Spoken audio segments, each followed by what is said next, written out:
for a team. 10 games straight, 10 plus for either one of these teams. They did it against the Chiefs. Now they've done it against the Lions. Bills look great. They're scoring a lot of points, Peter. They're giving up a lot of points. Let's just say it's been very entertaining to watch Buffalo the last couple of weeks. Their offense is a locomotive right now, and it's peaking at the right time. I'm watching this game, and I'm thinking, okay, is there a defense in the league that can even stop this? Because last week they lost, but the Rams still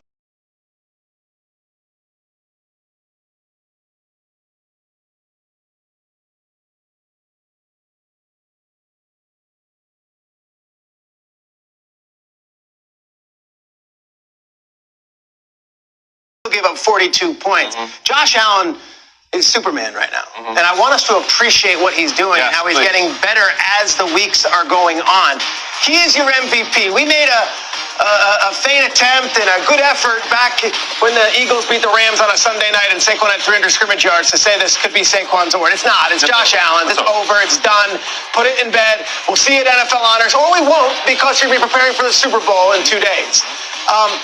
Allen, in addition to all the 14 total touchdowns in the last 3 games, guys, he's only thrown 5 interceptions the whole season. He's been great with the ball. Last night was a masterpiece. The 2-handed touch pass that was taken back, all the stuff was great. I looked at the Athletic this morning. I give a read to them every Monday morning. Let's go around. Ty Johnson in the locker room. He's mythical. Dawson Knox. I'm simply a fan. And yet I go back to July. On this show, and I was throwing a hysterical fit that Patrick Mahomes wasn't voted the #1 player on the NFL top 100. I remember it. Hysterical. Mahomes was voted 4th or 3rd, and Tyreek Hill was 1, and I thought that was the most ludicrous thing in the world. Do you know where Josh Allen finished this year in the top 100 from the NFL Network's top 100 players? Take a look at the top 10, guys. Look where Josh Allen is. He's not on there. Did not make the top 10 this year. Okay. We didn't even include him in the top 10. I say we, the NFL players vote on it, but we as a network do put it on. And there wasn't hysteria. There wasn't mass outrage. I threw a fit when Mahomes was given the indignity of number 4. Josh Allen was voted number 12 this year going in. So don't act like this is, this was the prince to be promised and Josh Allen. What we're seeing right now is not only a historic season from Josh Allen as a quarterback for the Buffalo Bills. No Bills quarterback has ever done this. But it's also one that is slightly unexpected, and he has taken the league by storm. And this happens to be the same year where he lost Stephon Diggs and lost Gabe Davis. And I believe it is addition by subtraction, the way he's playing so free and the way that so many people are eating on that field. Peter, you said appreciate. I appreciated it. It was so great to watch, to see how he just dismantled the Lions. I mean, this is the Lions we're talking about. And to watch him just kind of go through and extend plays with his legs. But more importantly, I thought Joe Brady did an amazing job with his play calling and the way he attacked this defense. He came out them fast and often. There was no stopping this team, and especially when you combine that with the run game as well. You think about Cook, but more importantly, with Cook, he did his thing on the ground. But Ty Johnson was able to go out there, and the way they utilized him against the linebackers and matched him up, they kept exposing that, and that led to a lot of big plays for the Buffalo Bills. They got out so fast in scoring, it just threw the defense off, the game plan off for the Detroit Lions. They really weren't able to really kind of get in there. They had to say, you know what? We can't catch up to this. It became a problem. Now, towards the back end of it, of course, they started to score. But early, when those first 3 drives came, they came out strong. Ty Johnson, I just have to give him his credit because he didn't have a scoring touchdown, but when you watch the way he created the mismatches, especially when they threw him out into motion and matched them up on linebackers, they were killing the Detroit Lions defense. You mentioned James Cook. He's got 13 rushing touchdowns. Just technical question. Does it hurt when someone pulls on your dreads when you're playing? Because, you have to go with this. I know, right? So, I saw that highlight. I saw that happen. I was like, I have to ask Isaiah about that. Yeah, long hair, no hair. Crazy. Absolutely. Yeah, don't do that. No, don't do that. Don't do that. But it's okay. He still took care of business. He got in the end zone. That's all that really matters. But, I'm glad that you hit on it, Akbar.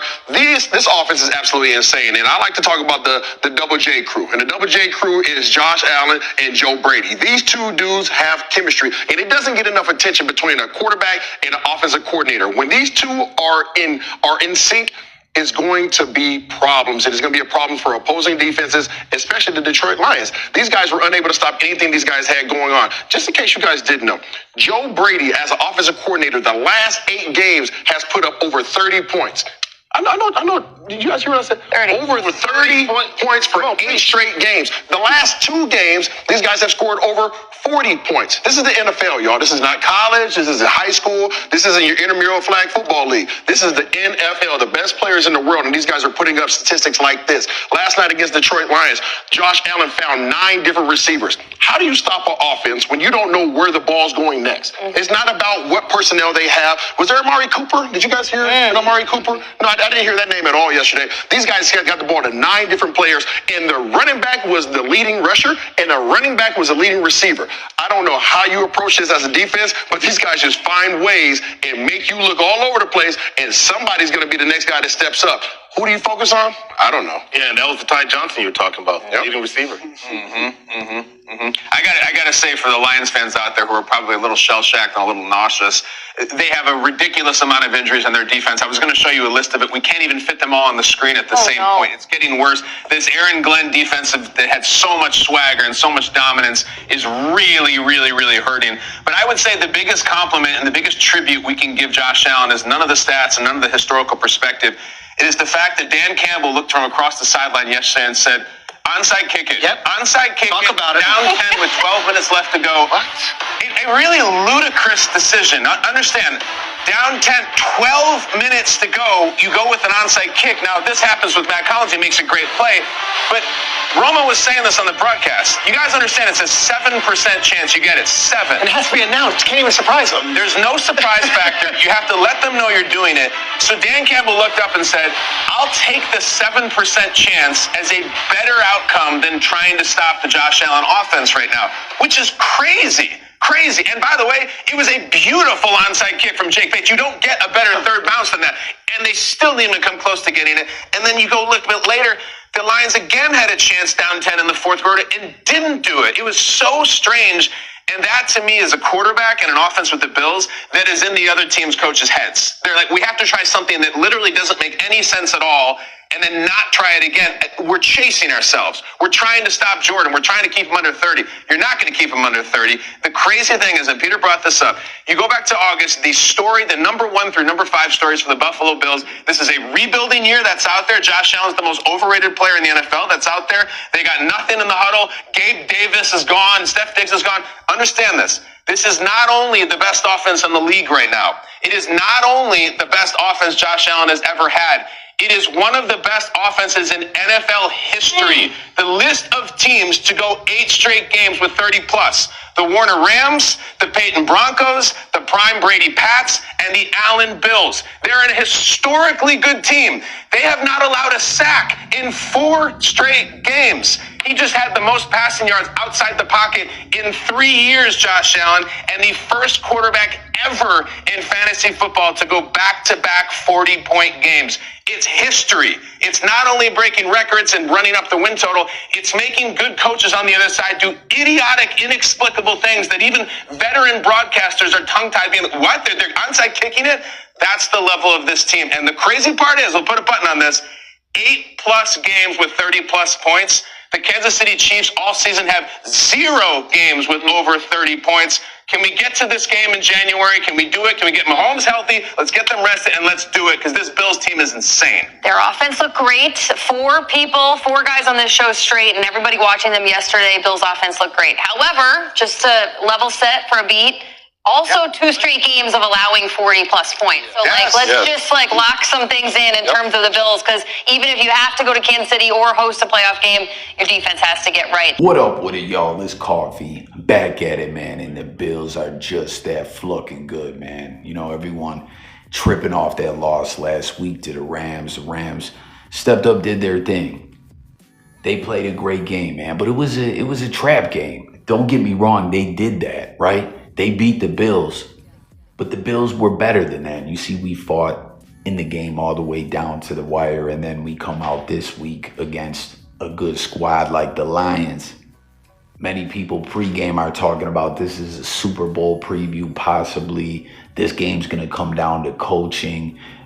defensively, who's going to show up, rushing. As everyone was seeing this game going to be a shootout as it was, just like the Bills-Rams game last week. And I mean, you guys just see what it was and what it is. I love that what dude was saying about Double J, Josh Allen, and Joe Brady. You know what I mean? Joe Brady, the offensive coordinator, when he came in last year, that's when everything changed. The struggles that the Bills were having, it was over. It was behind them. They came together. They won the division, and it was what it was. And this year, he's just continued to just be outstanding at what he does, and the way him and Josh are just coming together and peaking on an all-time level. Like, you guys heard that, right?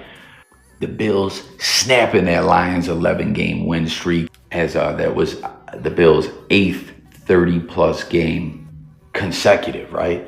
They were saying the Chiefs don't have any. Is that just not any in a row as a streak or at all this year? I don't know, man. We beat the Chiefs decisively, and I'm not worried about them one bit. You know, things are different this year. That's what it is with the Bills, where everyone has continued to ish on the Bills. Everyone always loved to hate on us, dating back to the Super Bowl era, to years leading up to the drought, from the drought and beyond. Always talking ish, you know, but we're the most loyal fan base. We love our squad. It's so funny to even see bandwagon fake Bills fans, some you would never think you would see. But even as the Bills have been good over these past years, like, and the Super Bowl window has been open and we've been a legitimate contender, everyone wants to act like, oh yeah, you know, they're just gonna choke, or it's just this or that. Listen, this team is peaking on an all-time level. Josh playing phenomenal, lights out. The offense, the plays Brady is drawing up, simply amazing. Like, you guys heard that. Everybody eats. 9 different receivers eating out there. James Cook, that was something that was being discussed early on leading to the game as well. What could be the difference? Like I was saying, coaching, rushing. They were talking about how Cook can go out there and put up a big game and be involved in the offense heavily, put up big numbers, touchdowns, running the ball, catching passes out of the backfield and all that. And then sometimes you don't see him as much. He's not in the game as much. And man, was he a factor out there. Eclipsing the 100-yard, rushing mark. 14 carries for 105 yards, averaging 7.5 yards a carry. 2 TDs on the ground. Josh, 2 touchdowns on the ground as he continues to hit all these records and milestones with passing and rushing touchdowns in this many games. And that Josh just doing his thing, as well as marching up the all-time rushing touchdowns list. It's just, we're peaking. Again, that's what you're going to keep hearing me say throughout this video. This Bills team, this offense is peaking. Josh Allen, the stuff where people will want to get at him. Like I said, everyone hating as the Super Bowl window is open, like the Bills, just won't get over the hump. And I've told everyone, we're going to do it. We're going to get over the hump. The Super Bowl window is still open. Y'all are tripping. You guys are crazy. And everyone, Diggs is gone. This person's gone. Gabe Davis, shout out to Diggs and Gabe. Diggs seem to have that drama, within the franchise or with some of his teammates. It was crazy the way that all went down. No one saw him being traded. And then Gabe, his contract was just up. He got hurt last year. Those guys are good, but addition by subtraction, right? New people came in. Shakir had a huge game. How about that shovel pass touchdown he had? Who else is doing their thing? Keon Coleman coming back off an injury. He looked good out there. Knox and Kincaid. It's just, the sky's the limit with this Bills team. That offense was simply unstoppable. Double J, Josh, and Joe Brady. The dynamic duo together, these guys are the truth. And we're going to hear from the coach as well, Sean McDermott, in a minute. A lot of people had things to say about McDermott. There was a point last year where it seemed someone had it out for him in the media, and a lot of people were like, man, is this it? Have we seen all that we can from McDermott? As well as earlier in this season, I think the loss we had against the Texans. But as the seasons went on, I mean, just everyone looks great. People are arguing about, well, what about the defense giving up all these yards? These games were crazy. Both these games, they were shootout games. And you know, another statistics that's crazy, the Bills haven't given up a sack. No sacks in 4 games. I think only 13 on the year. I'm not 100% on that number, but we're dangerous. This is just great. Everything coming together in the lead up to the playoffs. Teams are shook. Don't get it twisted. Josh is playing like mistake-free football. That's where he really elevated his game. He has got better in just the way that he needed to. The little things, like I said, being a bit reckless or whatever, where people wanted to talk ish, that's been out the window. He just is playing phenomenal. And I'm so pumped. I'm so amped. The only thing, what does everyone think about Bass, though, missing that 24-yarder? That was a little rough. I don't like to see that. It's like you think Bass is done with his struggles, and then it'll happen again. He just set a record a few weeks back in Miami, or a month back, whenever it was. But here, will that be bad for his confidence? I don't know. There was a point in time they brought in other kickers, just, what was that, 2 months ago? And they competed in the week leading up to the, game Sunday, game day. And the kicker that they brought in lost the competition to Bass. Bass kept his job, but I just wonder, we haven't seen that much of them. They've been so money, but it's the only really negative thing there is to talk about. I mean, I see people tripping about the defense, but I'm not tripping. In the clutch, what a big play where they came up with that fumble. Amazing. I couldn't believe it. I'm like, wait, are they going to challenge it or whatever? And then bang, they switched up the ruling. Bills got the ball. Oh yeah, another number I forgot. Josh only has 5 INTs on the season. That is amazing. 25 TDs, 5 picks on the season.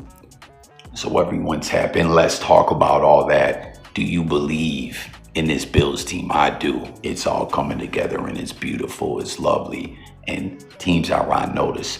Best believe. Can we catch the Chiefs 2 games back with 4 games to go or 3 games to go? I don't know. I'd love to have that bye, but regardless, we're on point. But speaking of coaching and stuff like that being a big discussion coming into this game, as everyone saw Detroit and the Bills being a shootout like the Rams-Bills game last week, did the Lions coach blow it or what? Last week there was a lot of talk about the Bills blowing that timeout, McDermott flucking it up with a timeout that ultimately cost us getting one more shot with the ball at the end of the game, where, they punted the ball and time just expired, taking the timeout at the wrong time, managing them. What a bonehead, stupid, idiotic play call by Campbell. 12 minutes left, down by 10. As the Bills, we jumped up by 14 and we're up 14 at most of the game. They'd cut it down to 1 possession. Then for a while we were up to being up by 21, and they'd cut the lead down. We'd put it back up, but at the end of the day, in the fourth quarter, 12 minutes left, 10-point differential, and they go for an onside kick. What in the fuck are you doing? Like you heard them talking about in the beginning, just stupid. It's so different with the new format, with the onside kick.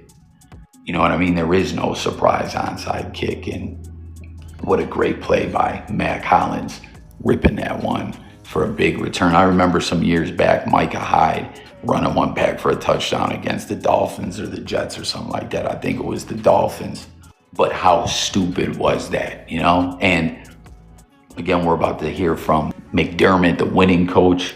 Before we do, and that's going to close out the video, is pretty interesting what he has to say about practice. Pay attention, you guys. But that GMFB crew, I love the way they cover the Bills. They've been covering them very consistent very thorough for quite some time now. Some media outlets are just getting more in tune now, or they'll come and go with covering the Bills real thorough, depending on what it's looking like. Since we've been on point, been a good squad, been a contender, GMFB loves covering the Bills. But man, that just shows you that the Lions, and again, this is a solid team, one of the best in the NFC, that the Bills just went in and dismantled, came right back off what happened last week and dismantled the Lions. They're desperate. They don't know what to do. 10 minutes left. We can't stop them. We got to try something. And ultimately, that didn't work neither. And he just looked like a scared moron, plain and simple. You know what you think about that, as well as everything regarding the game, the highlight reel, everything. Go Bills, I'm pumped. I believe Super Bowl, baby, is going to happen. And here's McDermott. It is tough to win in the NFL, man. Tough to win in the NFL. But I'm going to tell you what, this group is resilient as heck, man. Didn't practice, right? Had one practice this week. One practice. No.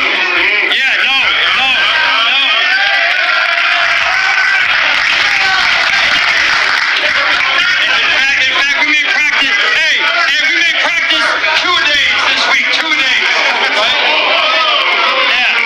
Hey, guys out coming into the game, and then guys out going within the game, and guys stepping up, didn't blink, and what a gut check it was down the stretch, man. Hey, we threw some punches, they threw some punches, and we countered again. Right? Great job, man. Great job.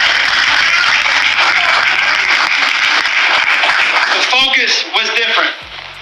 It was different. And we need to take that into every week now. Different, right? Different. That's what it's going to take, man, right here. Victory Monday. Let's just get it out of the way. Hey, love y'all boys. Let's step up and play, man. Everybody was ready today.